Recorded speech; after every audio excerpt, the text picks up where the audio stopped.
স্বাগতম সবাইকে 4 নম্বর ক্লাসে। চাকরি হতে আয়ের 5 নম্বর অঙ্কের সমাধান প্রথমে বোঝাবো। আজকের ক্লাসে পার্ট বি এর জন্য গুরুত্বপূর্ণ 2টা ম্যাথ সমাধান করে বোঝানো হবে। লক্ষ্য করো। জনাব আসমা এবি ব্যাংকের কর্মকর্তা। 2022-23 আয় বর্ষে তার আয় সমূহ ছিল নিম্নরূপ। এবি ব্যাংক এটা একটা বেসরকারি ব্যাংক। তো যেহেতু বেসরকারি চাকরিজীবী, বেসরকারি নিয়ম অনুযায়ী আমরা অঙ্কের সমাধানটা করব। তো লক্ষ্য করো, 2022-23 আয় বর্ষে মাসিক মূল বেতন 60,000 টাকা 12 দ্বারা গুণ করব। বোনাস 3 মাসের মূল বেতনের সমান। এই 60,000কে 3 দ্বারা গুণ করলে তো পাওয়া যাবে। বাড়ি ভাড়া ভাতা মাসিক 25,000 12 দ্বারা গুণ করব। অনুমোদিত ভবিষ্যৎ তহবিলের সুদ 18% হারে 8,000 টাকা। অনুমোদিত ভবিষ্যৎ তহবিলের সুদ মূল বেতনের 33%-এর চেয়ে কম, কিন্তু এটা আর আসবে না।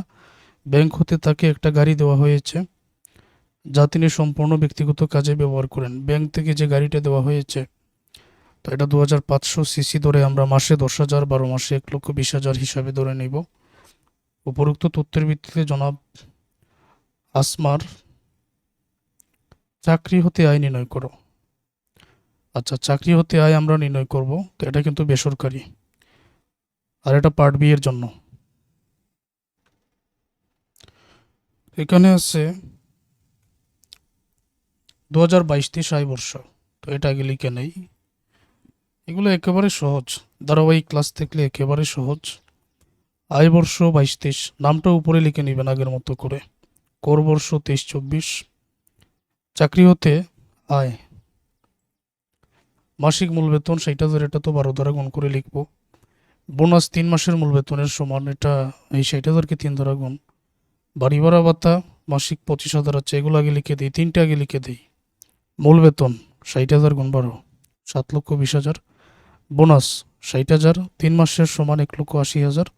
বাড়ি ভাড়া ভাতা মাসে 25, 12 মাসে 3 লক্ষ। তারপর যা আছে, অনুমোদিত ভবিষ্যৎ তহবিলের সুদ 18% হারে 8,000 টাকা। এটা তো আবার মূল বেতনের 33%-এর চেয়ে কম, তাহলে তো আর আসবে না, এটা আনবো না।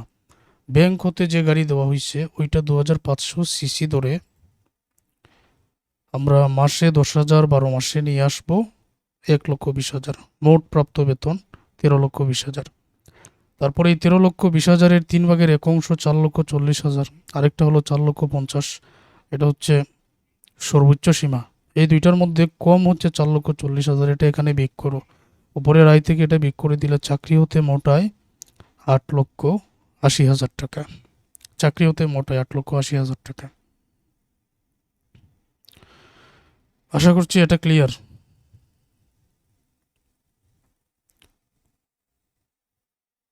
পরে আরো একটা ম্যাথ আছে, দেখো, লক্ষ্য করো।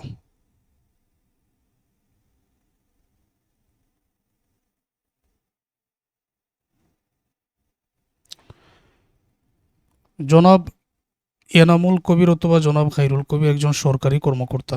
এটা পার্ট বি এর জন্য। তোমরা ক্লাস একেবারে ফুল স্ক্রিন করো।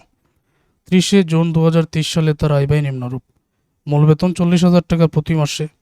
বাড়ি ভাড়া ভাতা মূল বেতনের 40%। বোনাস 2 মাসের মূল বেতনের সমান। চিকিৎসা ভাতা প্রতি মাসে 1500। বিধিবদ্ধ ভবিষ্যৎ তহবিলে দান মূল বেতনের 20%। উপরোক্ত তথ্যাবলী হতে জনাব খাইরুল কবিরের চাকরি হতে মোট আয় নির্ণয় করো। প্রথমে দেখতে হবে সরকারি চাকরি না বেসরকারি চাকরি। তো এটা তো সরকারি চাকরি। সরকারি চাকরিজীবীর জন্য আমি তোমাদেরকে বলেছিলাম আগের ক্লাসে, মূল বেতন আসে, বোনাস আসে, তারপর উৎসব ভাতা আসে, বাদ বাকি সবগুলোর সাথে সাথে অকরদার্য করে দেখাতে হয়। মূল বেতন মাসে 40,000, এই যে দেখো মূল বেতন 40,000 12 দ্বারা গুণ, এটা কিন্তু মূল হিসাবের মধ্যে আসবে। কিন্তু এই যে বাড়ি ভাড়া ভাতা মূল বেতনের 40%, এটা আমি এখানে দেখাবো। বাড়ি ভাড়া ভাতা 4,80,000-এর 40% এত, কিন্তু এটার সাথে সাথে আমি অকরদার্য করে দিব। অকরদার্য কেন করব? কারণ সরকারি চাকরিজীবীর মধ্যে বোনাস মূল বেতনে অন্তর্ভুক্ত হয়, উৎসব ভাতা অন্তর্ভুক্ত হয়, আর বাদবাকি যা আছে এগুলো আসে না, এটা তো আমরা জানি। এখানে দেখো বোনাস 2 মাসের মূল বেতনের সমান, এটা আছে তাই না? এই যে দেখো বোনাস 1 মাসের বেতন 40,000, তাহলে 2 মাসে 80,000, এটা আবার হিসাবে অন্তর্ভুক্ত হয়ে যাবে, এটা আবার অকরদার্য হবে না। চিকিৎসা ভাতা প্রতি মাসে 1500। চিকিৎসা ভাতা 1500 গুণ 12, 18,000। এটা সাথে সাথে অকরদার্য করে দেখো, এটার হিসাবে আসবে না। বিধিবদ্ধ ভবিষ্যৎ তহবিলে দান মূল বেতনের 20%, এটা তো আর আসবে না। বিধিবদ্ধ ভবিষ্যৎ তহবিলে দান, এটা তো আর কর্তন, এটা তো আর মোটা এর মধ্যে এখানে অন্তর্ভুক্ত হওয়ার কথা না। তো দুইটাই আছে, 4,80,000 আর 80 যোগ করলে চাকরি হতে মোটায় সরকারি চাকরিজীবীর জন্য 5,60,000 টাকা। আমার মনে হচ্ছে এই নিয়মের মধ্যে পার্ট বিতে তোমাদের একটা ম্যাথ পরীক্ষায় চলে আসবে। এগুলো পার্ট বি এর জন্য আজকের এই ক্লাসটা।